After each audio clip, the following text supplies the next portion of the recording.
This video is for preparing materials for check-in.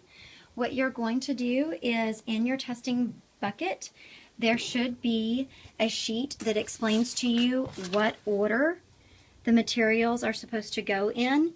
And so it tells you, number one, you're going to have your testing roster. That should be at the very top. Any students that are absent highlighted and sign and date it. Then you should have your seating chart. Then you're going to have all of your answer documents, and they're going to be in alpha order. And there are reminders here about what you need to check on each one of your answer documents. Did the students fill in, per the directions, the testing booklet number in the correct spot? Okay.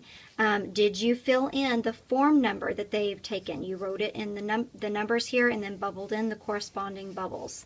And then did you mark them as score or absent in the correct spot? So those are the three things that you're really looking for.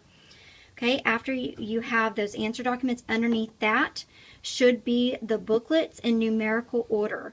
We're going to go from least to greatest. So the greatest should be on the bottom, and they're going to be numbers. That means the back side face up.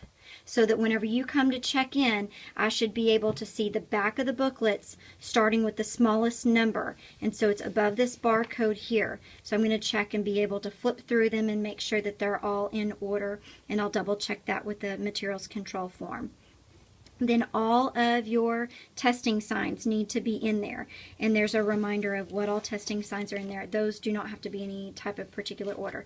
Please don't forget to put your Expo marker back in as well, and get any number 2 pencils back from students as well. So when you come down, I'm going to be flipping through, and so if you'll just set your bucket on the table, and then there's going to be a place for you to put your seating chart and your attendance roster up at the top. Then we're going to look at the materials control form. I'm going to come out and I will immediately, so the first thing I should be able to see now is all your answer documents. I'm going to count through all your answer documents, making sure that the score codes are on there and everything's right. Once I've counted those up, then I'm looking at your booklets. And as I go through the booklets, I'm going to make sure that you have the exact run of numbers that you're supposed to, and then I will initial you out. So you're signing in, but I'm going to initial you out, and then you'll sign behind me. So we'll both sign there. Okay, so that really concludes all of the checking in procedures.